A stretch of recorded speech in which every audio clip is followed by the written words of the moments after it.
I'm going to show you a few ways that I use wolf clay to hold things while soldering. Wolf clay is non-toxic. Do not use it on platinum or palladium because it could pit those metals. It doesn't shrink and it doesn't deform. So I use it to pack around pieces to hold them in place so that I can keep them still while soldering.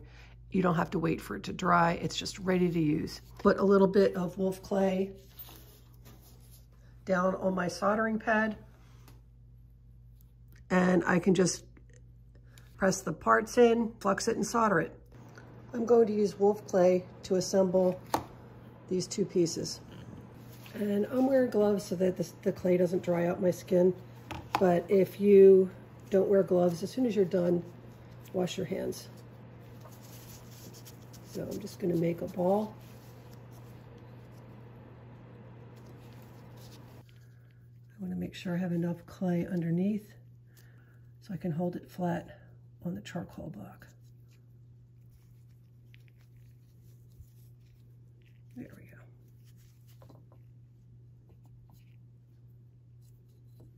And then check it all over to make sure it's straight.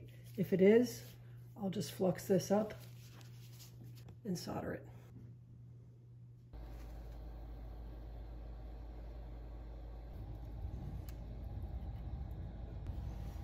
So it's all fluxed up. As soon as the flux runs glassy, I'll put my chip of solder down.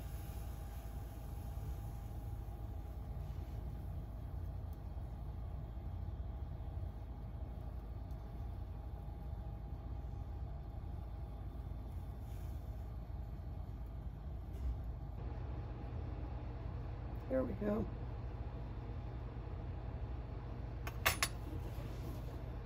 I'm going to put a little chip of solder underneath. And since it's already flowed, I'm just going to turn it over.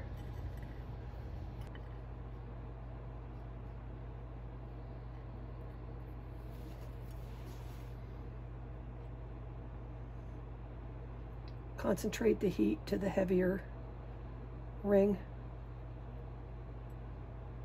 And when it starts to flow, put a little bit of heat toward the loop. I'm going to let that air cool.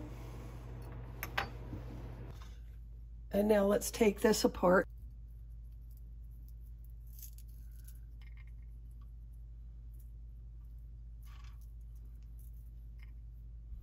I'm going to put this in the acid, and I'm going to put this used clay in the jar and add a little bit of water and save that for later. Problem with using a third hand is that the tweezers bounce around. They're hard to get lined up just right, and they act as a heat sink. They draw a lot of heat out of the metal. I'm going to show you one of my favorite ways to use this clay. It's important on assembling a bezel and a shank like this that I get this lined up correctly from this angle and that the bezel's not crooked. So I'm actually going to use crazy glue to assemble these pieces by positioning it on this ring mandrel. I can just balance this on my bench pin, or since I have a bench mate, I'm going to use that. Take the ring clamp out of the bench mate. Notice that the screw is off center. I want the screw to the left, and this is a wolf collar. I put my mandrel in it. After I glue it up, I can pivot it and look at it from different angles to see if everything's lined up. Obviously, I don't want to crazy glue the ring and the bezel to the mandrel, so I'm going to put a little strip of wax paper on top of the mandrel. Squeezing out a little bit of crazy glue on this piece of plastic off to the side. And then use my saw blade to pick up a little droplet.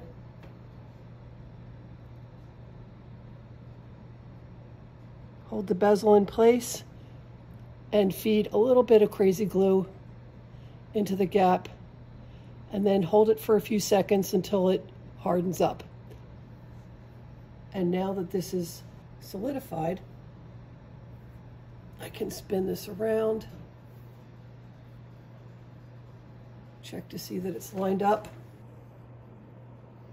Pick up a little bit more glue.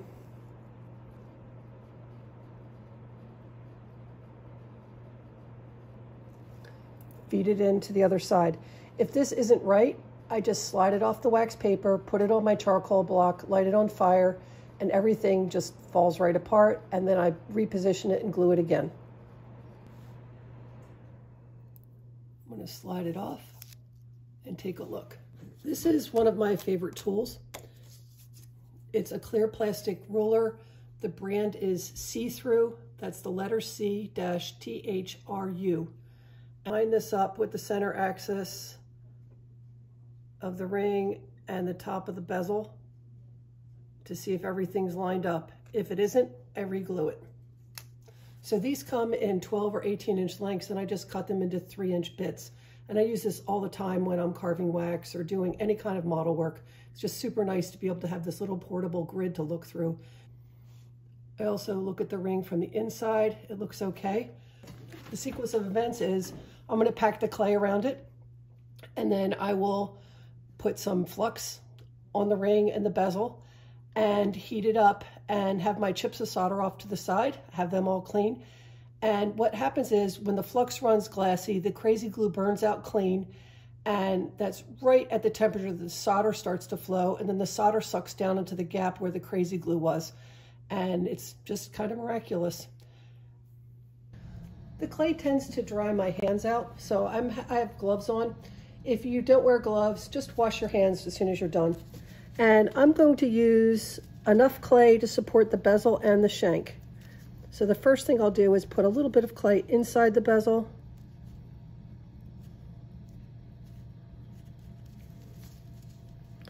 And I want enough to support the shank, the bezel, and have enough material so that when I put this upside down on my charcoal block, I can position it. This is a little bit of a heat sink, but nowhere near as much of a heat sink as steel tweezers are. So that looks pretty good. Now I just slide the ring off.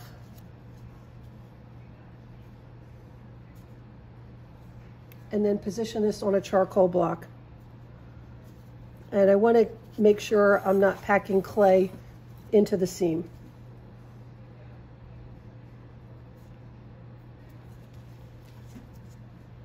So we're ready to solder. So I fluxed up my solder chips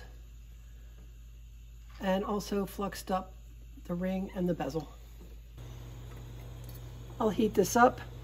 When the flux runs glassy, I'll put the solder chips in place. And right as the flux runs glassy, that's when the crazy glue burns out clean. So the clay is just supporting this for when the crazy glue burns out, so that the ring doesn't fall apart.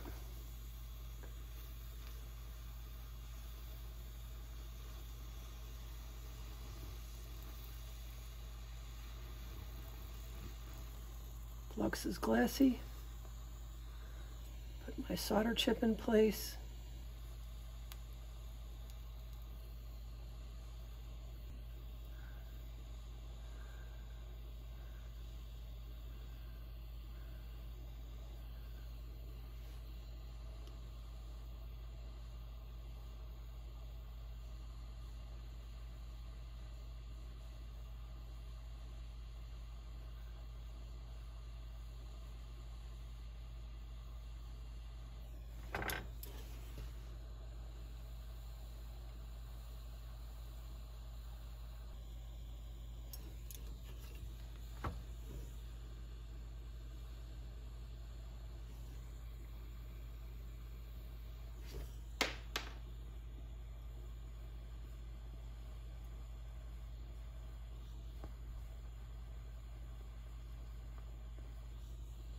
There we go.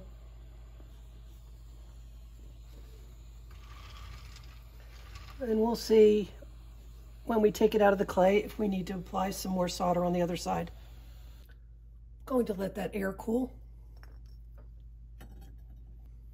This clay won't be quite as reusable since it has so much flux on it. So I'm going to break off this clay.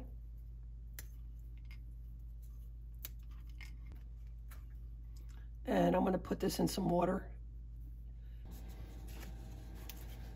so I don't get sludge in the bottom of the acid.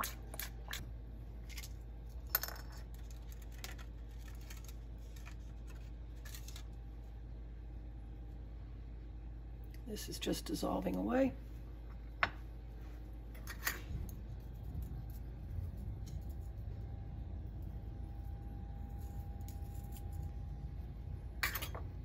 Now, if you have an ultrasonic cleaner, you could put this in a jar of water in the ultrasonic cleaner.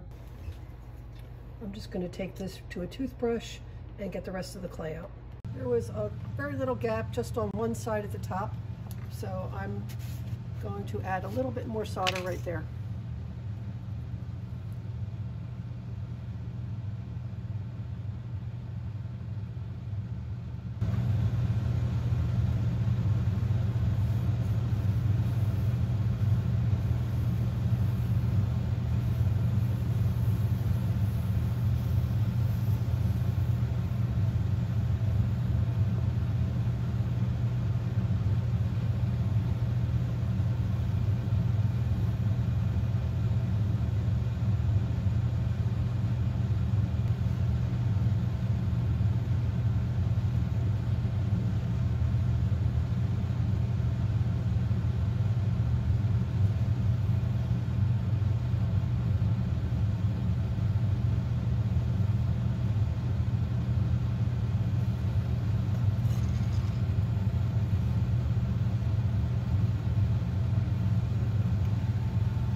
Normally I wait for this to cool off and then I just use my hands to take it apart, but I'm a little impatient today.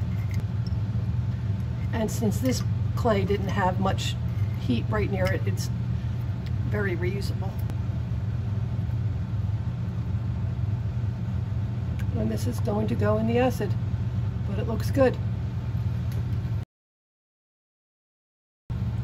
So this is the residual clay, and I put it in here and you can see it's already reconstituting.